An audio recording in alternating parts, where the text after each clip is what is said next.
Sonic the Hedgehog, everyone's favorite speedy, cocky little blue rodent. Sometimes the fate of the world's at stake and he 100% delivers, and other times he relies on his friends a bit too much or just does something stupid to make things worse. Today, we're gonna look at Sonic's character in every mainline Sonic the Hedgehog game and rank him from worthless to elite.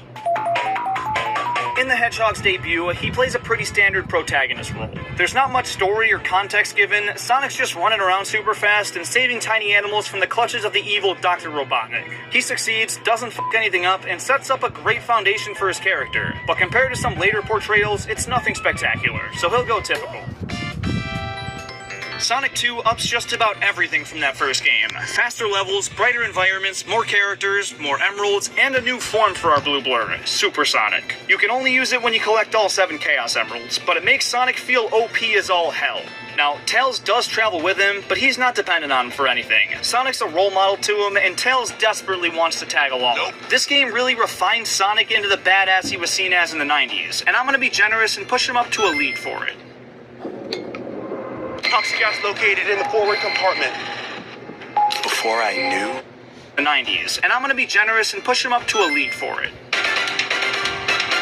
I don't know what to do with this one, because Sonic's able to time travel, which is super useful, but everything depends on whether or not you get the good or bad ending. Some futures are destroyed by Eggman, and others flourish in his absence. It all boils down to how well the player plays the game. It makes him tough to rank, but him having so much control over the fate of the world makes me have to put him at least up in typical hero.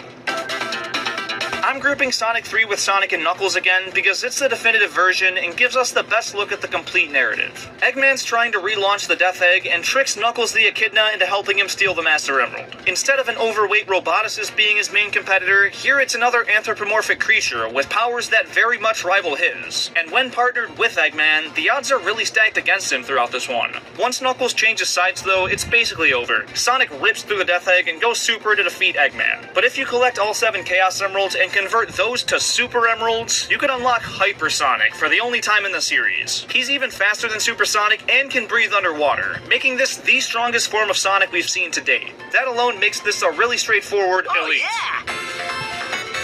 In Sonic's fake 3D game, he's not doing anything too crazy. This new gameplay style makes him feel a lot slower and less agile than the classic games, which makes playing as him not feel nearly as satisfying. Plot-wise though, it's basically Sonic 1. Eggman's after the emeralds and Sonic tries to save a bunch of flickies and stop the Doctor. The mediocre gameplay makes me want to lower him a bit, but he is effective in his goal and is a one-man wrecking crew, so I'll give it to him. Typical. Sonic Adventure is an excellent transition to 3D for the Sonic series. It carries over the level design philosophies, his moveset, and adds a couple new moves to make navigating this 3D space easier. He plays great, but his plot significance is watered down by the inclusion of a bunch of other characters. And that's not a bad thing, but it is for Sonic's role. Now he's just one of 6 playable characters, and sure, his story is still the main event, but when you play through Tails' story, you see him beat Sonic to the end of every single stage. For the fastest thing alive, you'd expect him to easily outrun his pal. But he doesn't. And toward the end of the game, when Sonic defeats the Egg Viper and sends Eggman plummeting toward Station Square, he's off doing something else. And in a last-ditch effort, Eggman sends a missile at Station Square to blow it to bits. And the only one around that can do anything about it is Tails. So all by himself, he beats Eggman to the explosive and defeats him, which is a big moment for him, but makes Sonic out to be super careless and not having the situation under control at all. But when Perfect Chaos takes its full form, Sonic goes super and is the only one that stands a chance against that thing. That moment is pretty elite, but with the big focus on other characters and him failing to stop an Eggman missile, I've got to knock him down to typical hero. This game introduces a new character whose abilities contend with that of Sonic's, Shadow the Hedgehog. And throughout the game, Shadow is shown to be a lot stronger and more skilled than Sonic. When they first meet, he puts his speed to shame using Chaos Control and gets Sonic thrown in jail. If it weren't for Tails and somehow Amy, he probably wouldn't have gotten out, and the island would have exploded with him on it. He's kinda dependent on all his friends throughout the game. He needs Knuckles to break into Eggman's base, and he needs Tails to devise plans for him. Now, miraculously learning Chaos Control at the end was pretty damn cool, especially when he didn't even have have an actual Chaos Emerald. How the f did he do that? I don't know. But he proves that he can be just as strong as Shadow, and the boss battle that follows only further solidifies that. But then for the epic final battle against the Bio-Lizard, Sonic takes a backseat and lets Shadow handle the first phase. Then when the Bio-Lizard takes over the space colony and sends it straight at Earth, he goes super alongside Shadow, which is a really badass moment, but since there's two of them, he's only doing half the work. I don't know, it's tough, because he really grows a lot as a character throughout the game and learns some sick moves, but he really relies on his pals, and Shadow does most of the work in actually saving the day. This game also features some of his most fun levels in the series, but these rankings are about how useful he is compared to his other games, and because of that, I gotta put this one in Sidekick tier. I love you, Sonic Adventure 2, I'm sorry. I'm grouping this trilogy together again because his role is super consistent throughout. In Sonic Advance 1 and 3, you can choose from at least Sonic or Tails right from the get-go. Sonic Advance 2 is the only exception, but after beating just the first level, you unlock Cream the Rabbit, so he kickstarts the game, but like the others, is just a selectable character from that point on. He's definitely useful, but not more so than his pals, so he's one with the sidekicks. Sonic Heroes introduced a new team mechanic to the series, where characters travel in threes and fall under a speed, flight, or power archetype. Sonic's, of course, the speed guy, and he travels with Tails and Knuckles. However, power and flight are definitely the more useful abilities, because all three of these guys move fast as hell, but he's still a decently equal contributor, and nothing more. Sidekick. The main character in this one is pretty self-explanatory, but Sonic does make an appearance as a side character that sometimes travels with Shadow through a level and can be played as with a second controller. This game has a whole bunch of story routes that change the way things play out. If Shadow helps the heroes, Sonic can co-defeat Black Doom, but if Shadow helps him, Sonic can't do a thing to stop it. This is about as helpless to a situation as we'll ever see Sonic, so I'll take the opportunity to give him his very first worthless. Sonic Rush features the new character Blaze, whose dimension is being merged with Sonic's by some evil plan from the two Eggmen. Her and Sonic are pretty comparable forces, but they don't really trust each other at first, so the two fight it out, and Sonic whoops her ass. Sonic collects the 7 Chaos Emeralds, and when Eggman drains the Soul Emeralds, he's able to show Blaze the meaning of friendship, which restores the Soul Emeralds. I don't know. They use their magic jewels to turn into Super Sonic and Burning Blaze and defeat the Egg Salamander. Sonic's the strongest character across both of these dimensions, and his gameplay introduces the boost mechanic, which makes him feel wicked powerful and fast. I think that's enough to push him up to an elite tier. For a game named after the guy, Sonic doesn't play a very vital role. This plot is confusing as all f***, but Sonic's distracted by Elise for most of the game. While Silver's trying to avenge his fallen society, and Shadow's trying to figure out the sinister undertones of Eggman's plan, Sonic's trying to get some poon. He still crosses paths with the rest of the crew a lot, and contributes quite a bit then, but in the climax of the game, Mephiles kills Sonic and makes Elise cry, which releases Iblis and sends the world into disaster. He actually dies, and it takes the effort of every other character and a miracle to bring him back. But alongside Super Shadow and Super Silver, they save the day. So instead of needing one other guy's help, he needs 2. I gotta put this down and barely wins. He gets killed, it's done, and the bravery of his friends is the only reason he comes back. It's debatably worthless, but at least he does something.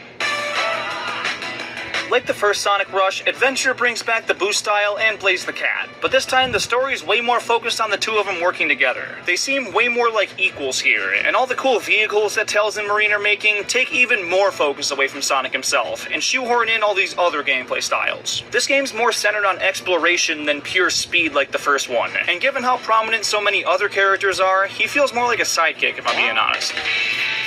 This opening cinematic is straight up beautiful. Watching Sonic and Eggman duke it out in space is so satisfying and smooth. Eggman has so many robots and weapons firing off all at once, and Sonic looks absolutely unfazed by it all. But he gets a bit too cocky, lets his guard down, and Eggman makes him pay for it. He decimates the planet, turns Sonic into his werehog form, and sends him back toward the surface. From there, he goes on a globe-trotting adventure with his new buddy Chip, and this game demotes the rest of Sonic's pals to either background characters or just completely omits them. Instead, it's daytime stages that feature that boost formula in 3D for the first time, which are adrenaline rushes through and through, and nighttime stages, where stretchy arm werehog Sonic beats up waves upon waves upon waves of enemies. He gets all the emeralds, puts the planet back in one piece, defeats the Egg Dragoon, and faces off against Dark Gaia as Super Sonic. He goes super all by himself again, and faces off against one of his most menacing-looking foes to date. And that, with being the only playable character in 2 different forms with their own distinct strengths, makes this an easy elite. Both both episodes of Sonic 4 feature a pretty vanilla retelling of the original Sonic games. Eggman's back to stealing emeralds, building up a death egg, and Sonic's back to saving Flickies and stopping him with the help of Tails. Not really much else to say about these. Standard as shit, and that's a decent portrayal of Sonic. Typical. Eggman builds a theme park up in space where he's secretly making little aliens as slaves. Alright then. Sonic doesn't know this right away and just checks out the park for a good time. But he beats some levels, Eggman's intentions become more and more clear, and he stops him to save the day. This game has a super silly tone, and Sonic tries to crack cringy jokes in almost every cutscene. Baldy nose hair! That's the best thing I've heard all day! Shut up! It's hard to watch, but he's pretty average overall, and the Wisp transformations bring a slew of new abilities to Sonic's arsenal. But since they're temporary and dependent on power from another creature, I'm not really gonna raise his ranking. This game brings back a ton of Sonic's friends for the first time in a while, but they don't do anything. The Time Eater shows up and sucks everybody into a void, leaving just Sonic to go around and rescue them. And even once they're saved, they just stand around in the hub world. The only other character that does anything is his classic form, which is playable in these not very good 2D levels. Having 2 playable Sonics, though, was f***ing awesome when it came out, and makes this a clear-cut elite! This portrayal of Sonic's character isn't great. It takes his awful humor from Colors and just does it again, unapologetically. Eggman's controlling the Zeddy with some kind of magic conch, and Sonic destroys it because, well, Eggman's the fucking bad guy and it would make sense to take away his minions. Instead, he's made out to be an idiot because he didn't know the creatures were hostile and able to mind control Eggman's badniks themselves. Well, sorry! Tails tried to warn him, but maybe speak up a little bit and don't be so fucking indecisive and hesitant with your tone. Maybe he would've listened. They end up teaming up with Eggman. Tails is super pissed off at Sonic, then he high roads Tails when he does something stupid, and Tails is sad. But then Sonic f***s up again and falls for a trap, and Tails sacrifices himself to save him. I was too slow to save my buddy. Yeah, kind of a terrible look, but it gets worse somehow, because when a bridge him and Eggman are standing on collapses, Eggman grabs the ledge, catches Sonic, and tosses him to safety, before losing his own grip and falling to his death. Sonic should have died on multiple occasions, but was saved by Tails and his archenemy, and they pull off the upset somehow. I want to put this one in Worthless so bad, because there's 3 really awful mistakes, but he does save the day in the end, so barely wins. This is the only Sonic Boom game I'll be talking about, because 1, it's the only one for home console, and 2, because what I'll say for this one applies to the rest pretty well. He travels with Tails, Knuckles, and Amy, and each character has unique attributes that are required to beat certain sections. They're all equally important, and while Sonic is generally seen as the leader, in terms of importance, he's the same as the quote-unquote sidekicks, so...